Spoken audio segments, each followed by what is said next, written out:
Imagine se em alguma dessas vezes que você fosse na praia, junto com a sua família, estivesse se divertindo, pessoal tomando um caldinho, uma água de coco, outros tomando banho de praia, se divertindo, e em um certo momento, quando você estivesse explorando a orla da praia, se deparasse com um baú. Talvez você ficasse curioso e quisesse saber o que é que tem ali dentro. Quando você tentasse abri-lo, você se deparasse com diversas joias e moedas de ouro. Qual seria a primeira coisa que você faria? É claro que isso parece um roteiro de filme, mas existem diversos tesouros perdidos por aí no meio do oceano. Tesouros esses que não se resumem somente a moedas de ouro ou joias e esmeraldas, mas a bilhões e bilhões de dólares. Hoje a gente vai falar de alguns dos maiores tesouros encontrados no fundo do mar. Tesouros esses que foram saqueados de reis e rainhas, foram saqueados por piratas e que em algum momento foram parar no fundo do mar, mas que foram encontrados, e hoje tá aí a briga para saber quem vai ficar com esse tesouro. Em maio de 2007, por exemplo, uma empresa americana chamada Odyssey Marine Exploration anunciou ao mundo que ela descobriu um tesouro que continha cerca de 500 mil moedas de prata e de ouro, além de outros recursos e artefatos valiosos. Tudo isso foi encontrado em um naufrágio no Oceano Atlântico, que ficou conhecido como Black Swan. Isso para manterem ali a localização exata em segredo, para ninguém chegar lá e roubar. Para você ter uma ideia, esse tesouro foi considerado o maior já encontrado, com cerca de 500 milhões de dólares em moedas de ouro e prata. No entanto, mesmo essa empresa americana tendo descoberto esse tesouro, a Espanha rapidamente chegou lá e disse que o tesouro na verdade era dela, porque uma fragata espanhola chamada Nuestra Señora de las Mercedes afundou em 1804, quando estava ali numa briga com navios britânicos, e esse tesouro que era deles por direito acabou indo parar no fundo do mar. E essa briga foi parar nos tribunais, inclusive. Enquanto a Espanha dizia que esse tesouro era de um navio de guerra espanhol, a empresa americana, a Odyssey, disse que o naufrágio aconteceu em águas internacionais, e enfim. Depois de vários anos de brigas no tribunal, a Espanha conseguiu ficar com esse tesouro. Mas existe um navio que é conhecido como o Santo Graal dos naufrágios. O nome dele é San José, que também é um galeão espanhol que foi afundado em 1708 em uma briga com os britânicos novamente. E ele estava encarregado de transportar riquezas aqui da América do Sul para a Espanha. Mas aí durante uma guerra de sucessão espanhola, o San José foi afundado em uma batalha naval contra os britânicos. E aí todo o seu tesouro caiu no fundo do mar, em uma localização ali próxima da Cartagena, na Colômbia. E a localização desse tesouro permaneceu em segredo por mais de 300 anos, até que em 2015, uma equipe de cientistas e engenheiros descobriram o local do naufrágio. E para você ter uma ideia, o tesouro estimado que estava nesse navio é de 17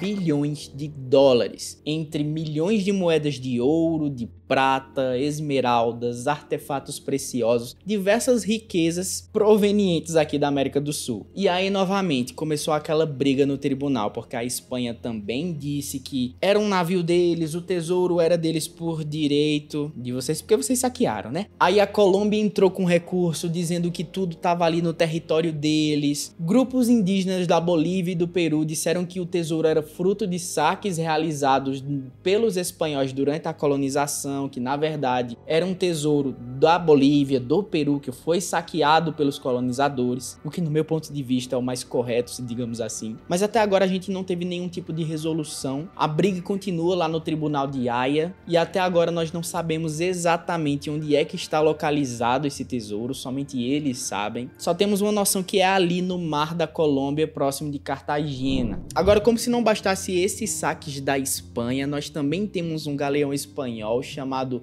Nuestra Señora de Atorra, acho que é assim que se pronuncia, que levava um tesouro que hoje em dia equivale a mais ou menos 400 milhões de dólares, isso lá em 1620. Novamente, tirando riquezas aqui da América do Sul e enviando lá para a Espanha. Acontece que durante esse percurso ele foi pego por um furacão ali na costa da Flórida e acabou afundando. afundando. E além das vidas perdidas, tripulantes, soldados e etc., cerca de 24 toneladas de prata, moedas, 125 barras e discos de ouro, esmeraldas colombianas, artefatos preciosos e tudo mais foram parar no fundo do mar. Dessa vez quem entrou na briga ao invés da Colômbia foi a Flórida, dizendo que eles tinham direito a uma propriedade ali do tesouro, já que estava na região deles. No entanto, quem ficou com esse tesouro foi Mel Fisher, que em 1969, depois de 350 anos do naufrágio, conseguiu encontrar esse tesouro ali mais ou menos em Florida Keys. E diversos desses artefatos recuperados estão no Museu Marítimo Mel Fisher, enquanto outros foram vendidos para colecionadores privados e tudo mais. Mas dessa vez não ficou com o governo, ficou com quem realmente encontrou aquele tesouro. E em 1900, um grupo de catadores de esponjas marinhas foi pego por uma tempestade e procurou abrigo em uma ilha conhecida como Antícitera, ali mais ou menos na Grécia. E aí, durante a espera para aquela tempestade passar e tudo mais, eles decidiram dar uma explorada nas águas ao redor da ilha e eles encontraram os restos de um navio romano naufragado. E entre os tesouros de mármore e de bronze, eles encontraram um objeto bem curioso chamado Máquina de Antícitera, que é considerado o primeiro computador analógico de toda a história, que basicamente o pessoal fez um estudo ali e viu que ele foi fabricado entre os anos 70 e 50 a.C.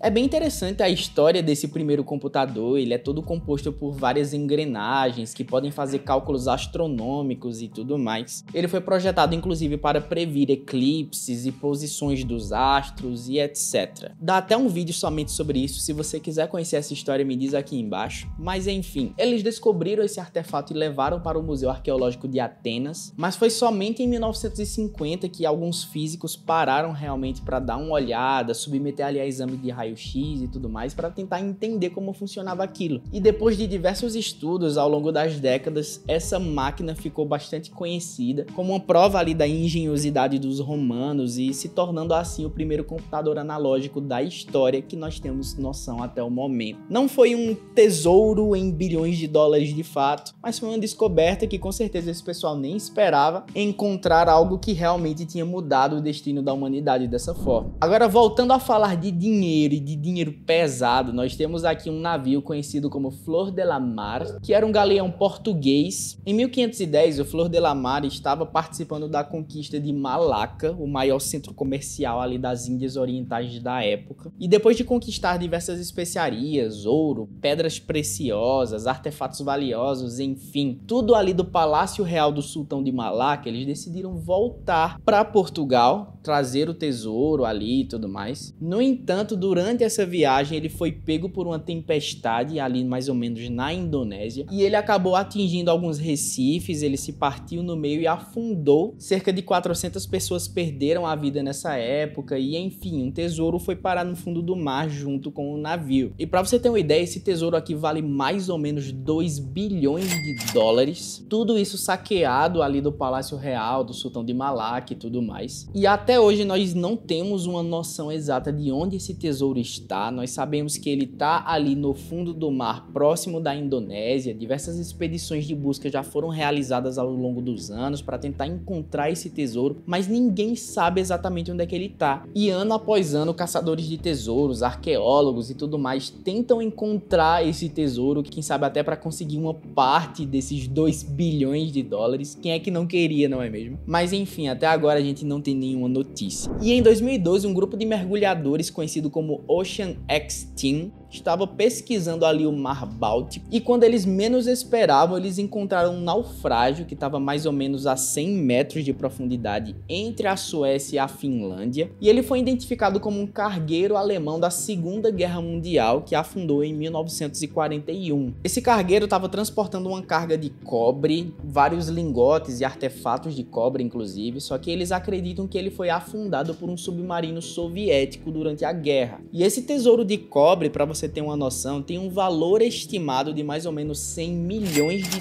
dólares. toneladas e toneladas de lingotes de cobre estavam ali no fundo do mar. E aí, depois dessa descoberta, esse time de exploração trabalhou junto com as autoridades suecas e finlandesas para recuperar e preservar esse tesouro. Muitos desses artefatos, inclusive, foram enviados para museus, instituições de pesquisa e tudo mais, para tentar preservar justamente aquela história que estava por ali, né? Eu não consegui encontrar se eles ficaram com uma parte do dinheiro, alguma coisa do tipo. Eu acredito que eles devem ter tido alguma recompensa ou coisa assim, mas a gente não sabe quanto. Provavelmente não foi nem perto desses milhões de dólares que eles receberam. E para finalizar, existe um navio chamado Sussex, que era um navio de guerra britânico, lançado em 1693, que um ano depois, em 1694, foi afundado ali no mar Mediterrâneo por conta de uma tempestade e tudo mais. Ele estava encarregado de levar uma grande quantia de ouro e prata para pagar às tropas aliadas durante a Guerra dos 9 Anos, mas ele acabou não conseguindo cumprir essa missão. E em 1995, cerca de 300 anos depois, uma empresa americana, a mesma Odyssey Marine Exploration que a gente comentou antes, ela começou a buscar aquele naufrágio e após alguns anos de pesquisa e exploração, em 2001, eles anunciaram que tinham encontrado o naufrágio do Sussex em mais ou menos 800 metros de profundidade ali no mar Mediterrâneo. E para você ter uma ideia, o valor estimado desse tesouro é de 4 bilhões de dólares, incluindo ali moedas de ouro, de prata e outros artefatos preciosos também. Mas aí, novamente, o governo entrou nessa história, dessa vez o britânico, dizendo que aquilo ali era propriedade deles e que de fato originalmente era, já que era um pagamento ali para os aliados deles durante a guerra. Mas aí a Odyssey disse novamente, esse naufrágio estava em águas internacionais, o direito é nosso, e enfim. Até agora a gente não tem informação sobre essa disputa legal, o que é que aconteceu, se ficou com o governo britânico, se ficou com a empresa, mas enfim. Muitas pessoas estão se preocupando inclusive com a preservação daqueles artefatos ali. Alguns acreditam inclusive que o tesouro deveria ficar junto com os restos mortais dos tripulantes, como uma forma de respeito e tudo mais. Queria saber inclusive a sua opinião, o que é que você acha sobre isso, se você, no lugar dos caçadores de tesouro, se você deixaria o tesouro ali guardado, se você ia querer uma parte ali para si, se você devolveria justamente para o governo, coisa do tipo. Se você tivesse esse poder, é claro. Me diz aqui embaixo o que é que tu achou. Só não se esquece de se inscrever no canal para não perder os próximos vídeos, as próximas curiosidades e histórias a respeito do nosso mundo, diversos fatos curiosos e desconhecidos eu sempre conto por aqui. E também nas redes sociais, @Luigi Menezes em todas elas. Eu espero você por lá e por aqui também. Então espero você no próximo vídeo. Até logo então, um grande abraço.